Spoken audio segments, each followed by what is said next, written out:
bro, I don't really know what I'm talking about. I don't have much to talk about right now, but I guess I'll talk about like a little bit of So I'm still good friends with my English teacher, and the funniest thing is when I was in high school, I took theory of knowledge with this guy in junior year, and then I English in senior year, right? And I hated this guy because I hated theory of knowledge, and I wasn't like how I am now, bro. I was not self aware. I didn't have really any EQ. I was kind of in like I was just like I don't know. Like I felt threatened by everything, like and I always had to feel like I was like super special and super gifted and all this type of shit, which something I've worked on, right? But so we had this very like he wrote. I wish I had it. It's in my other room during the my graduation. He was supposed to speak at the graduation, and but he got sick. But he gave me his original note of what he was gonna say during graduation, and it was literally about me. It was about how like when we first met, he thought I was gonna stab him. Like he thought I just hated everything to do with self reflection and theory of knowledge and like any of that stuff. But then in the end, he said like if a school shooter came by, like I would be the person that would take a bullet for him, or I would be the person he would take a bullet for, right? Like this whole revolution, like we went from like you know enemies to friends, right? And now I still talk to him. Like I didn't talk to him since October, but then I because we sent pretty like serious like texts to each other about and like so it's pretty daunting. Like I procrastinate things that are important to me, and the same thing he does. So like I didn't realize that I've been since October. So then like I sent him a voice memo. I sent him a voice memo yesterday. Um, and I talked about a lot of things. I tell him about my whole life and stuff like that. But one of the things I was talking about was because like I'm writing a book, and I've only had a couple chapters in it, and I had him read one of the chapters like a while ago. And the reason it got brought back up is because I was at work the other day, and someone asked me like one of my old coworkers I don't see too often. She was kind of like we were just talking about talking to each other, and she was just kind of like, oh, what do you do for fun? And I was like, oh, I sometimes write. I like to just be creative and make videos, or I do poetry or journaling and stuff like that. She's like, oh, have you written a book? I was like, am I actually writing a book? And it was weird because I haven't actually written anything from in that book in like a year, like 8 months plus. But then I told her the whole plot. She was like, "What's the plot?" And I told her the whole plot in detail, and then I realized like, holy shit, I actually have like a really insane. This is actually crazy, right? But it brought me to another point, another thought, which is that I think for so long, I believe that I had to be a writer, to be a YouTuber, to be a founder of a company, to be like anything to hold that identity you've had to be it for so long and then be successful at it, right? Like to be a writer you have to have published books. To be a YouTuber you have to have millions of subscribers. To be this, to be that, you have to do these things. And when I after I talked to my coworker, I realized I was like, oh wait. And that's part of why I do YouTube is like I am a YouTuber and I am a writer and I'm a videographer, I'm a photographer. I now am a founder. I own an LLC and I have a company that I'm working on every single day. And it's like the person that like only writes poetry to themselves, right? Like in their room, are they more or less a writer than Jane Austen? And I know that's gonna be a kind of fucked. Like if we put your ego aside, and Jane Austen's an incredible writer. That's not what I'm saying. But they're both writers. Is the person that plays saxophone in their room to themselves less of a musician than the person that plays in the club, right?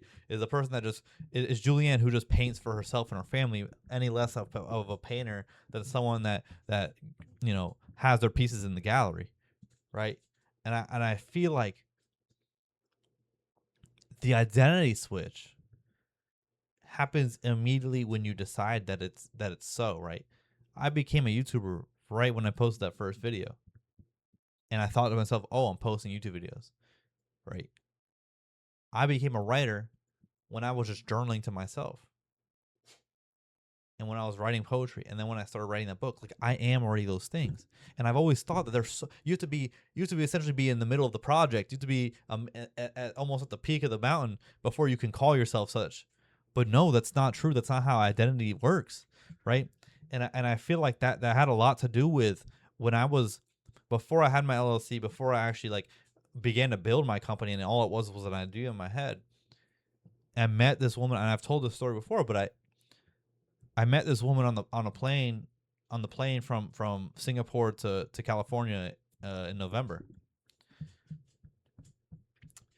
and we were sitting next to each other. It was a no. How long is that flight? I think like 13 hours, whatever it was, 13 hours. Let's say I'm on this flight. I don't even talk to her in the middle. I'm in the middle row. It's 3 rows, and I'm in the middle row. And the middle seat is there's nobody in there, so we have a free seat and just me and her in the middle aisle. And sorry, my dog was doing something weird. And we start talking at some point. Turns out she is on the board of a venture capitalist firm in Singapore, and her husband is a founder of a startup in Singapore. Turns out that her ex-boyfriend is the founder of the company that I was kind of looking at as competition for what my company is. Weird, but this is how my life is. But initially, when she asked me, "What do I do?" I say I'm a student, which is not true. She's like, "Oh, what are you studying?" I said, "Oh, I'm just studying I'm doing my master's in finance." Well, a lie, because I didn't feel like I was allowed to say I'm a founder. I didn't feel, and I didn't really care to talk about my normal job, because my job that I do is not something I'm like ecstatic to tell people about. It's just like I just it's like a normal office job, and it's not like what I want to be doing. It's just kind of a placeholder job, and that doesn't mean I don't have fun and I don't do great things in my job, because I do, but it's a placeholder. So I didn't say that. I just made a lie up. And then later on, I told her the truth, and she's like, "Oh," she's like, "Well, why didn't you just say that to begin with?" She's like, "You just missed out on an opportunity." She's like, "You are a founder. You have the idea. You've already talked to other founders about your idea. That's what founders do. You already are an entrepreneur." She's like, "Imagine if I was." I'm not gonna say exactly what to do, but she was essentially like, if I'm doing financial technology, right? She said, "Imagine if I right here was a fintech venture capitalist, and I asked you what you do, and you didn't tell me that you're building a fintech company. You just missed out on an opportunity because you were too scared to say what you do. You just missed out on an opportunity. And then if you say what you do and I judge you, who gives it? I'm not the right person to be talking to anyways, right?" And it was that moment it clicked. She told me, she said, "What you need to work on is when people ask you what to do, what are you going to say? What is the identity that you hold?" And now I tell people, like, yes, like people in the area, I tell like what I actually do for work.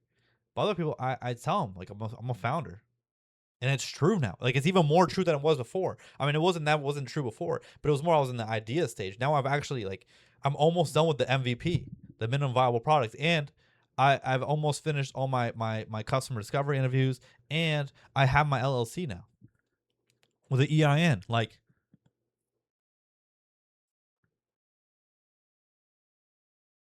you know what I'm saying?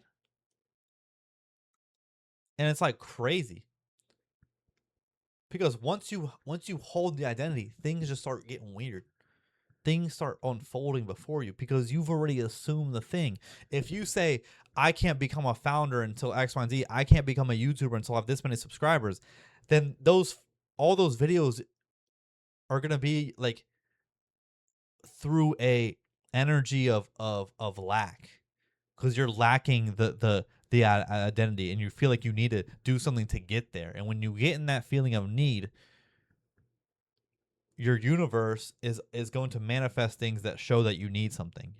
What you're telling the universe is, "I need stuff," so it's going to keep showing you things that are going to reignite and revalidate that thought process that you need something. But if you say, "I am," you'll get into a space of gratitude where you see that you already are, and all your things in your scope will begin to validate that you already are that thing. I am a YouTuber. I can go into my analytics and see that I have crazy analytics.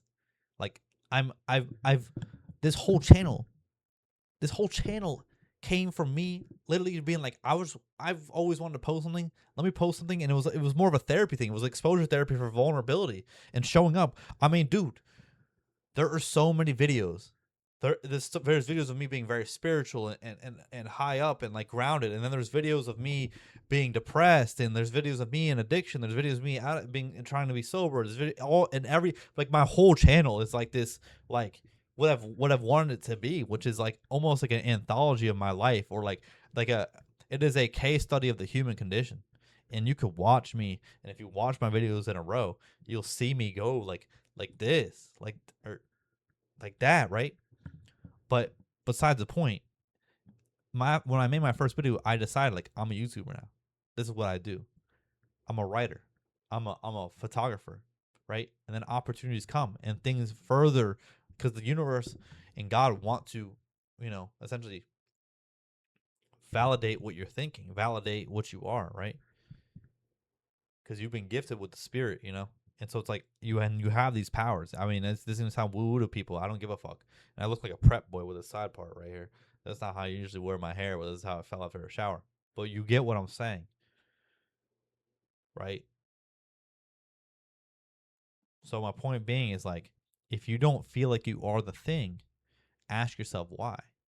And when you ask and why, usually for the most part, I don't say ask why, because a why a lot of times implies shame, right? When you're saying why, especially when a friend tells you they did something, you're like, why would you do that? It's very shameful. But right now, use it in an inquisitive way.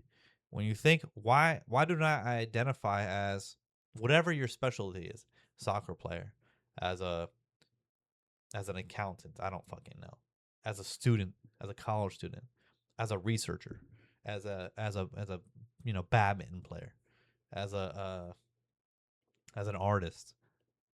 Like why? Where's the gap between that identity of I am an artist and like how you're feeling now? And ask yourself, why is there a gap? And I think you'll find it's because there's a certain quota you're trying to reach where it's like, oh, I'm not an artist because I haven't sold a painting yet.